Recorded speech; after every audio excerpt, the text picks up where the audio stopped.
Pernahkah engkau merasa hidup sudah bekerja keras, namun rezeki terasa seret? Pernahkah engkau bertanya, mengapa ada orang yang sederhana justru hidupnya penuh berkah, sementara yang lain terus merasa kurang? Sahabatku, leluhur kita dahulu sudah menitipkan petuah. Rezeki itu bukan sekadar uang, bukan sekadar harta, melainkan limpahan ketenangan hati, keberkahan hidup, dan doa yang selalu mengetuk pintu langit. Hari ini, mari kita gali kembali rahasia besar yang sering dilupakan tentang niat, doa, dan kebiasaan kecil yang ternyata menjadi kunci besar terbukanya pintu rezeki. Assalamualaikum warahmatullahi wabarakatuh. Alhamdulillahi Rabbil alamin. Selawat serta salam semoga senantiasa tercurah kepada junjungan kita Nabi Muhammad SAW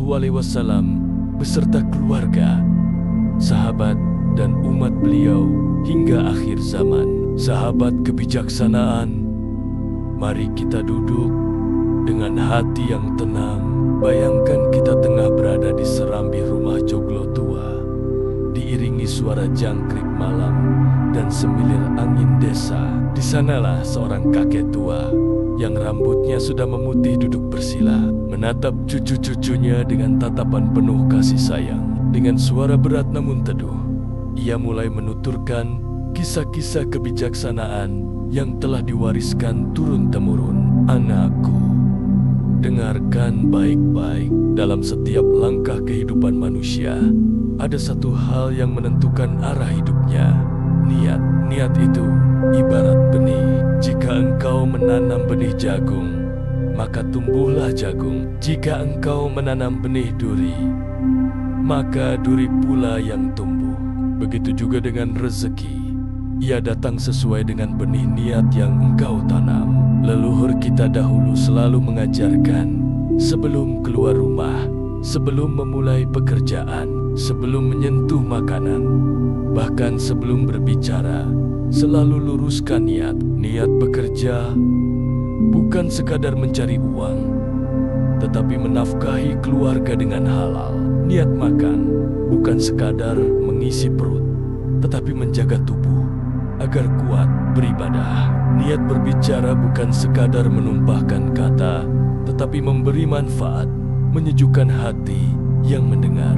Rasulullah SAW pernah bersabda, "Innamal amalu binniat wa innamal likulli imri'in ma nawa." Sesungguhnya setiap amal itu bergantung pada niat, dan setiap orang akan mendapatkan sesuai dengan apa yang diniatkannya. Hadis ini, anakku, bukan sekadar kalimat indah. Ini adalah pondasi hidup, karena niat adalah kunci awal yang membuka jalan rezeki. Coba perhatikan kehidupan orang desa. Ada seorang petani tua, wajahnya keriput, tangannya penuh lumpur. Setiap pagi, ia ke sawah. Tapi sebelum melangkah, ia basuh wajahnya dengan wudhu. Ia bisikan doa lirih, "Ya Allah, jadikan setiap tetes keringatku ini sebagai penawar lapar keluargaku. Jangan biarkan setitik pun dari hasil ini menjadi haram." Apa yang terjadi? Lihatlah, meski sawahnya tidak luas, tetapi hasil panennya selalu cukup. Anaknya bisa sekolah, rumahnya meski sederhana, tapi selalu terisi makanan. Tamunya tidak pernah pulang dengan tangan kosong. Mengapa? Karena niatnya lurus, maka Allah melapangkan rezekinya. Sebaliknya, ada orang yang tampaknya sibuk di kota, pakaiannya rapi, kerjanya keras, gajinya besar, tapi tiap bulan selalu kurang. Rumah tangganya sering bertengkar, anaknya jauh dari rumah, hatinya selalu gelisah. Itu tandanya, anakku, ada yang salah pada niatnya. Bekerja semata untuk mengejar dunia, membanggakan diri, melupakan doa, melupakan asal rezeki. Maka meski uangnya banyak, keberkahannya hilang. Leluhur Jawa punya ungkapan, "Urip iku urup." Hidup itu menyala. Hidup bukan hanya untuk diri sendiri, tapi untuk memberi cahaya bagi sesama. Maka niat yang benar adalah niat untuk memberi manfaat, bukan sekadar memperkaya diri. Di tanah Jawa, ada kebiasaan orang tua dulu yang selalu menyalakan lampu teplok di teras rumah menjelang maghrib. Sebagian orang mengira itu hanya penerangan, padahal itu adalah simbol niat. Lampu teplok itu doa, semoga rumah ini selalu terang oleh keberkahan, semoga jalan rezeki selalu lapang, dan semoga siapapun yang datang tidak pulang dalam kegelapan. Itulah kekuatan niat yang diwariskan dalam simbol-simbol tradisi. Anakku, jagalah niatmu seperti engkau menjaga mata air. Sekali kotor, seluruh aliran sungai akan tercemar. Tapi jika niatmu jernih, maka setiap langkahmu akan membawa keberkahan. Mulailah hari dengan doa dan niat yang lurus. Insya Allah, engkau akan melihat pintu rezeki terbuka dengan cara yang tak pernah engkau duga. Bab 2. Doa leluhur yang mengetuk pintu langit. Anakku, dengarkan dengan hati yang tenang. Ada satu rahasia besar yang sering diremehkan oleh manusia. Padahal ia adalah senjata paling kuat, lebih tajam dari pedang, lebih kokoh dari benteng. Rahasia itu adalah doa. Leluhur kita, orang-orang Jawa yang hidup sederhana di pedesaan, tahu betul bagaimana menjaga hubungan antara manusia dengan Sang Pencipta. Mereka tidak memiliki rumah megah, tidak punya perhiasan berkilau, tapi mulut mereka basah oleh doa. Dan percayalah, doa-doa itulah yang membuat hidup mereka selalu cukup. Sawah mereka selalu panen, keluarga mereka selalu tentram. Coba perhatikan kebiasaan orang tua dulu. Sebelum berangkat ke sawah, mereka berhenti sejenak di depan rumah. Dengan pakaian sederhana, ikat kepala lusuh, dan cangkul di pundak, mereka menengadahkan tangan ke langit, menggumamkan doa. Ya Allah, rezeki sing halal cukup kanggo kulawarga, kawilujengan kanggo awak lan kulawarga. Aja nganti kulawarga iki nandang keluwen, aja nganti lepas saka rahmatmu. Doa itu lirih, bahkan kadang tak terdengar oleh telinga orang lain, tapi langit mendengarnya, malaikat mencatatnya, dan Allah mengabulkannya. Maka jangan heran anakku, meski hidup mereka sederhana, wajah mereka selalu bercahaya, hati mereka lapang, dan setiap tetangga yang berkunjung selalu disuguhi. Itulah berkah doa. Rasulullah SAW bersabda, "Adua silahul mu'min." Doa adalah senjata orang beriman. Senjata bukan untuk dipajang, tapi untuk digunakan. Maka orang-orang beriman yang selalu berdoa sejatinya sedang menghunus pedang yang tak terlihat, menebas segala kesulitan, membuka jalan rezeki, dan melindungi diri dari mara bahaya. Anakku, jangan sekali-kali engkau remehkan doa kecil, doa sebelum makan, doa sebelum tidur, doa ketika keluar rumah. Banyak anak muda sekarang menganggapnya hanya rutinitas, tak perlu dibaca.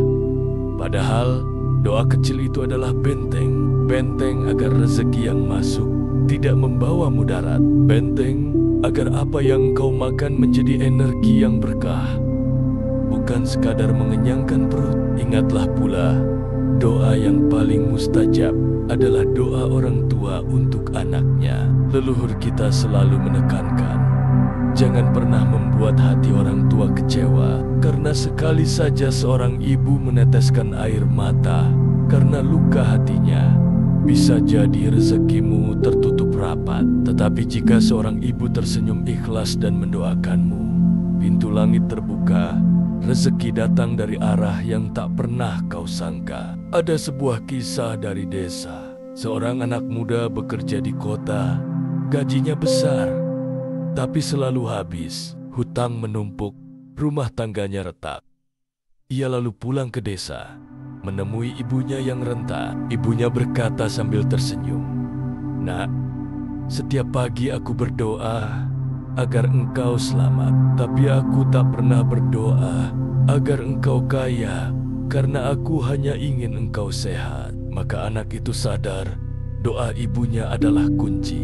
Ia pun meminta ibunya mendoakan agar hidupnya berkah, bukan hanya selamat. Dan benar, sejak hari itu perlahan usahanya membaik, hutangnya terbayar, keluarganya kembali harmonis. Anakku, doa orang tua itu laksana anak panah yang melesat menembus langit tanpa penghalang.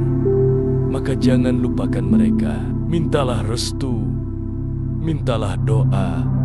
Jangan hanya ketika menikah atau ketika sakit, tapi setiap kali hendak melangkah, karena doa mereka adalah bekal perjalananmu. Selain doa orang tua, ada pula doa dari hati yang ikhlas. Leluhur kita percaya, doa yang dipanjatkan di tengah malam adalah doa yang paling jernih. Mereka menyebutnya tetes embun suci. Saat dunia terlelap, saat hanya jangkrik yang bernyanyi, seorang hamba berdiri dalam sepertiga malam, menitikan air mata, menyebut nama Allah. Itulah saat doa menembus arasi. Bukankah Rasulullah SAW juga bersabda, Tuhan kita turun ke langit dunia pada sepertiga malam terakhir, lalu berfirman, siapa yang berdoa kepadaku, niscaya aku kabulkan. Leluhur kita mungkin tidak banyak hafal hadis, tapi mereka mengamalkannya dengan cara tradisi. Mereka bangun dini hari, duduk bersila, membaca wirid, lalu memohon agar sawahnya subur, anak-anaknya sehat, dan keluarganya dijauhkan dari bala. Dan terbukti, hidup mereka tentram. Doa juga bisa berbentuk syukur. Orang Jawa selalu punya kebiasaan selamatan. Ada yang menganggapnya sekadar ritual, tapi sejatinya itu adalah doa bersama. Membagi nasi tumpeng ke tetangga adalah bentuk rasa syukur agar nikmat tidak putus. Allah berfirman dalam Quran, lain syakartum lazidanakum. Jika kamu bersyukur, niscaya aku akan menambah nikmat kepadamu.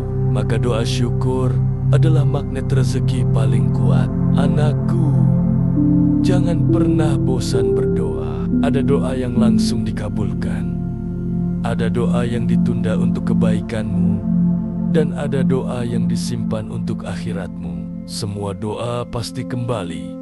Tidak ada yang sia-sia. Jika bukan berupa rezeki dunia, ia kembali dalam bentuk ketenangan hati. Ingatlah ungkapan leluhur kita, sing sabar lan sing indedonga bakal diparingi pepadang dalan. Barang siapa sabar dan berdoa, maka akan diberi cahaya jalan. Itulah sebabnya, meski jalan hidupmu berliku, meski pekerjaanmu penuh tantangan, jangan pernah lepas dari doa. Karena doa adalah cahaya yang menuntunmu agar tidak tersesat. Bab 3, kebiasaan sederhana yang membawa keberkahan. Anakku, kadang manusia itu sibuk mengejar hal besar, lupa bahwa berkah justru sering tersembunyi dalam hal kecil. Leluhur kita dulu hidup sederhana, tapi setiap kebiasaannya syarat makna. Mereka tidak banyak bicara, tapi tingkah lakunya adalah doa yang berjalan. Coba kau perhatikan kebiasaan orang tua dulu. Ketika menanak nasi, mereka tidak pernah menumpahkan air cucian beras begitu saja.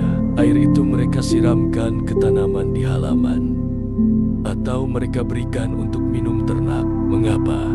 Karena bagi mereka, setiap butir beras adalah anugerah Allah yang tak boleh disia-siakan. Dan terbukti, tanaman tumbuh subur, ternak sehat, rezeki pun lancar. Itu pelajaran. Jangan meremehkan yang kecil. Dalam yang kecil ada berkah besar jika kita pandai mensyukurinya. Ada pula kebiasaan menaruh segenggam beras di lumbung kecil di pojok rumah. Banyak orang kota menganggap itu sekadar tradisi, padahal itu lambang syukur. Leluhur kita ingin mengajarkan, sekecil apapun hasil panen, sisihkanlah untuk cadangan, agar keluarga tidak kelaparan. Anakku, ada lagi kebiasaan leluhur yang penuh makna. Sedekah makanan. Orang Jawa dulu, meski lauknya hanya sayur bening atau tempe goreng, tetap saja menyisihkan sepiring untuk tetangga. Kadang mereka berkata, "Iki meng sepisan ngiras ngirus, mugo-mugo manfaat." Dan apa yang terjadi? Rumah mereka tidak pernah sepi tamu. Rezekinya selalu mengalir, hidupnya tentram.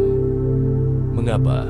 Karena sedekah adalah magnet berkah. Rasulullah SAW bersabda, sedekah itu tidak akan mengurangi harta. Justru Allah melipat gandakan, baik dalam bentuk uang, kesehatan, atau kebahagiaan. Kebiasaan sederhana lain adalah menyalakan lampu di teras rumah menjelang maghrib. Sebagian orang mengira itu hanya penerangan, padahal ada makna dalam. Lampu itu simbol doa. Semoga rumah ini selalu terang oleh keberkahan. Semoga jalan rezeki lapang. Semoga tamu yang datang merasa disambut dengan cahaya, bukan kegelapan. Itulah kearifan Jawa.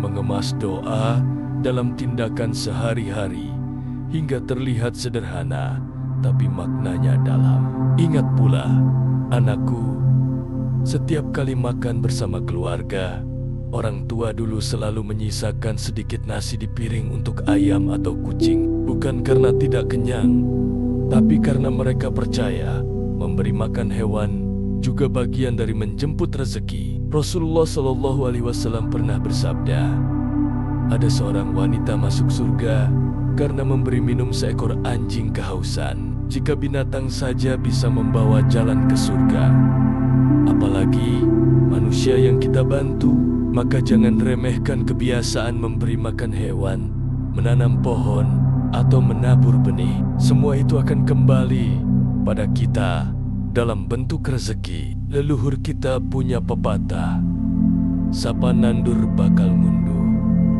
Barang siapa menanam, ia akan memanen. Jika engkau menanam kebaikan, maka engkau akan memanen keberkahan. Anakku, perhatikanlah, keberkahan itu bukan datang dari sesuatu yang mewah. Ia lahir dari kebiasaan sederhana yang dilakukan dengan hati ikhlas. Menyapu halaman di pagi hari sambil berdoa. Menyalakan dupa atau kemenyan bukan untuk roh, tapi sebagai simbol doa agar rumah harum, hati tentram, dan rezeki mudah datang. Tradisi itu kadang dipandang mistis, padahal intinya adalah doa dan penghormatan pada alam semesta. Dalam Islam, ada prinsip taharah. Kebersihan adalah sebagian dari iman, maka kebiasaan menjaga kebersihan rumah, mencuci kaki sebelum masuk, membersihkan halaman, itu bukan sekadar adat Jawa, tapi juga bagian dari sunnah Rasulullah. Rumah yang bersih adalah rumah yang disukai malaikat, dan malaikat membawa rahmat serta rezeki. Anakku, lihatlah bagaimana leluhur kita menggabungkan agama dengan tradisi. Mereka tidak meninggalkan syalat, tapi mereka juga menjaga adat syukur. Mereka berdoa dalam bahasa Arab, tapi juga menyelipkan doa dalam bahasa Jawa halus. Semua demi satu tujuan, hidup yang berkah. Maka jangan sekali-kali engkau anggap remeh kebiasaan sederhana, karena sesungguhnya keberkahan hidup justru berawal dari hal-hal yang tampak kecil.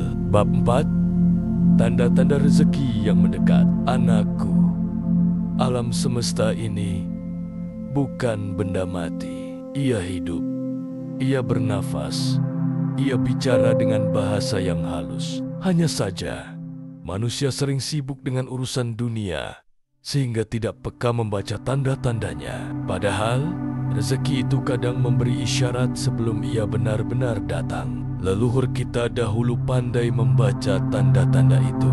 Ada pepatah Jawa kuno, Gusti Allah ora sare. Artinya, Tuhan tidak pernah tidur. Segala sesuatu yang terjadi, sekecil apapun, ada maksud dan pelajaran di dalamnya. Maka, ketika engkau merasa ada hal yang berbeda dalam hidupmu, jangan buru-buru mengabaikannya. Bisa jadi itu tanda rezeki sedang mengetuk pintu. Coba perhatikan, anakku, salah satu tanda rezeki yang mendekat adalah ketika hatimu tiba-tiba terasa ringan untuk beribadah. Tiba-tiba engkau terbangun di sepertiga malam, padahal biasanya engkau sulit bangun.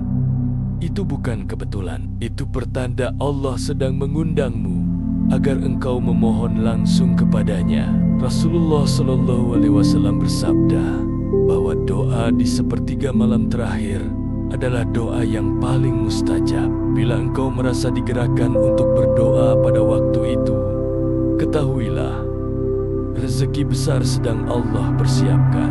Tanda berikutnya adalah ketika urusan kecilmu dimudahkan. Misalnya, engkau berniat menjual barang, tiba-tiba ada pembeli yang datang tanpa dicari, atau engkau sedang kesulitan, lalu muncul orang asing yang menolong tanpa pamrih. Itu semua bukan kebetulan.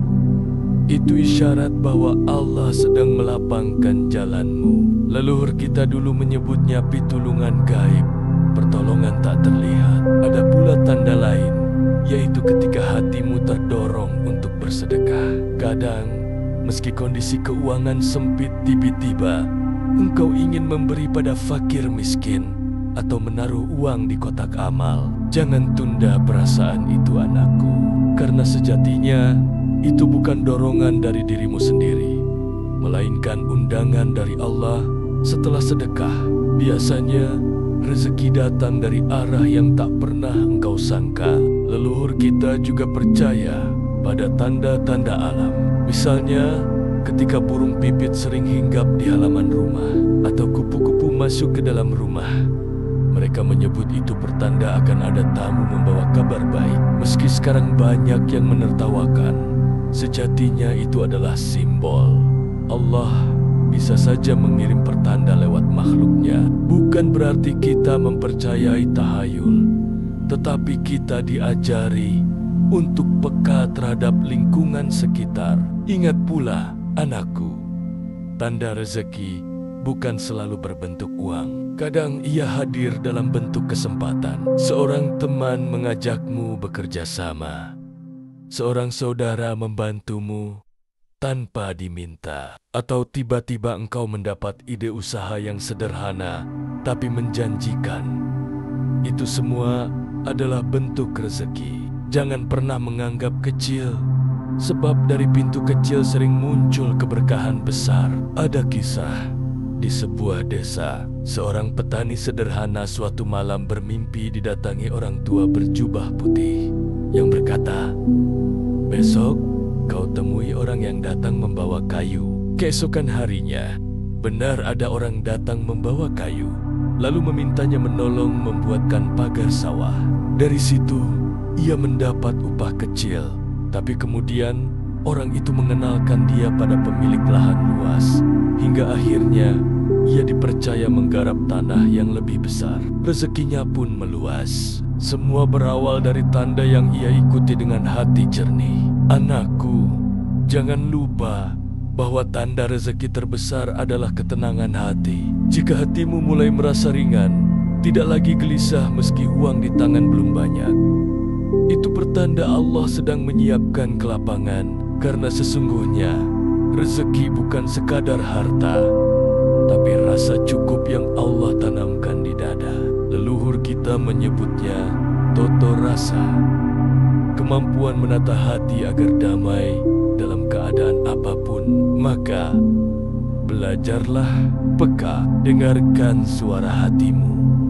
Perhatikan gerak alam, syukuri kemudahan kecil, dan jangan abaikan dorongan untuk berbuat baik. Semua itu adalah tanda-tanda bahwa rezeki sedang berjalan menuju rumahmu. Bab 5.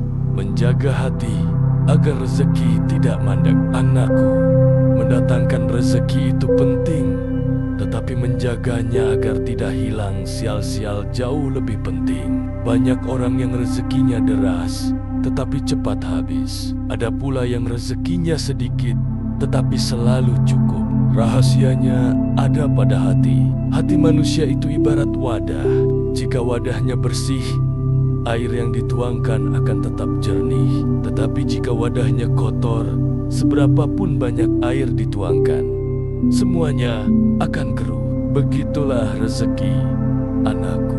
Jika hati kita bersih, rezeki yang sedikit pun akan terasa cukup. Namun jika hati penuh iri, dengki, dan sombong, rezeki sebanyak apapun akan terasa kurang. Leluhur kita selalu mengingatkan, sebelum tidur, maafkanlah siapapun yang menyakitimu. Mereka percaya, hati yang bersih sebelum tidur akan membawa mimpi yang terang, dan esok hari akan dimudahkan jalannya. Islam pun mengajarkan hal yang sama. Rasulullah SAW bersabda, tidak akan masuk surga orang yang di dalam hatinya ada kesombongan meski sebesar biji sawi. Maka jelaslah, kesombongan adalah penghalang rezeki, sementara kerendahan hati adalah pembuka pintu berkah.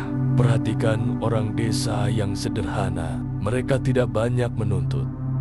Hasil panen sedikit pun mereka syukuri. Mereka duduk di teras rumah, makan nasi dengan lauk tempe goreng, lalu berkata, Alhamdulillah, Gusti paring cukup. Lihatlah, meski sederhana, mereka jarang sakit hati.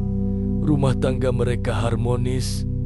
Anak-anak mereka tumbuh dengan rasa syukur. Itu bukti bahwa hati yang lapang menjadikan rezeki tidak mandek. Sebaliknya, ada orang yang tinggal di kota dengan gaji besar, tapi karena hatinya penuh iri, ia selalu merasa kurang. Ia melihat tetangga beli mobil baru, hatinya panas. Ia melihat rekannya naik jabatan, ia merasa tertinggal. Akhirnya, meski hartanya banyak, jiwanya selalu gelisah. Inilah tanda rezekinya mandek.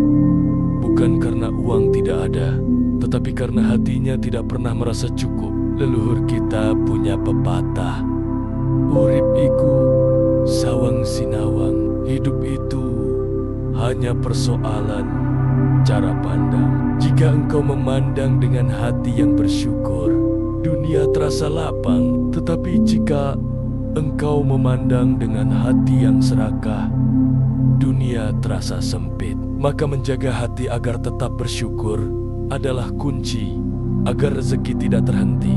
Ada juga kebiasaan leluhur kita yang mulia, yaitu ngalap berkah lewat doa bersama. Mereka berkumpul, membaca doa, saling memaafkan, lalu makan bersama. Tujuannya bukan hanya untuk perut, tapi untuk menata hati. Mereka percaya hati yang damai akan memudahkan rezeki masuk. Bukankah Allah berfirman, ingatlah, hanya dengan mengingat Allah, hati menjadi tenang. Jika hati tenang, rezeki pun akan terasa cukup meski sedikit.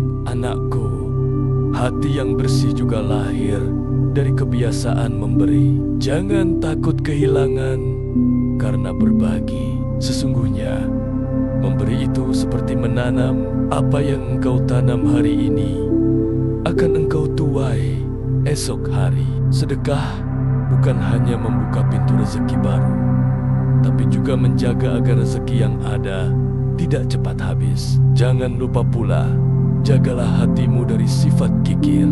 Orang kikir ibarat orang yang menutup rapat kendi airnya. Air memang tidak berkurang, tetapi lama-lama basi dan tidak berguna. Sedangkan orang yang dermawan ibarat sumur yang terus mengalir. Airnya selalu segar, dan orang-orang di sekitarnya ikut merasakan manfaatnya. Anakku, rezeki sejati bukanlah apa yang engkau simpan, tetapi apa yang engkau gunakan untuk kebaikan. Uang yang engkau simpan bisa hilang, rumah bisa roboh, harta bisa lenyap, tapi kebaikan yang engkau tanam akan menjadi pahala abadi yang menjagamu bahkan setelah engkau tiada. Maka, jangan biarkan hatimu kotor. Bersihkan ia dengan sabar, syukur dan ikhlas. Karena hati yang bersih adalah lumbung rezeki yang tak akan pernah kosong. Sahabat kebijaksanaan, hidup ini ibarat perjalanan panjang melewati jalan yang berliku. Ada tanjakan yang melelahkan, ada turunan yang membahayakan, ada persimpangan yang membingungkan. Tetapi siapapun yang menata niatnya, mengiringi langkahnya dengan doa, menjaga kebiasaan baik, membaca tanda-tanda alam, dan membersihkan hati, insya Allah ia akan sampai pada tujuan dengan selamat. Rezeki bukan hanya soal harta. Rezeki adalah kesehatan yang membuatmu bisa tersenyum. Rezeki adalah keluarga yang menanti di rumah dengan penuh cinta. Rezeki adalah tetangga yang menolong ketika engkau kesulitan. Rezeki adalah hati yang merasa cukup meski kantong tidak penuh. Semua itu adalah anugerah Allah yang wajib kita syukuri setiap hari. Ingatlah pesan leluhur kita, urip iku urup. Hidup itu harus menyala, memberi cahaya bagi orang lain. Maka gunakanlah rezekimu bukan hanya untuk dirimu sendiri, tapi juga untuk menolong sesama. Semakin banyak cahaya yang engkau tebarkan, semakin terang pula jalan hidupmu. Semoga kisah dan petuah ini menjadi pengingat bagi kita semua, agar tidak lalai dan tidak sombong. Mari kita jalani hidup dengan niat yang lurus, doa yang ikhlas, kebiasaan baik yang konsisten, hati yang bersih, serta penuh rasa syukur. Semoga Allah Subhanahu wa Ta'ala melapangkan rezeki kita, menuntun langkah kita, dan menjadikan hidup kita penuh keberkahan sampai akhir hayat. Wassalamualaikum warahmatullahi wabarakatuh.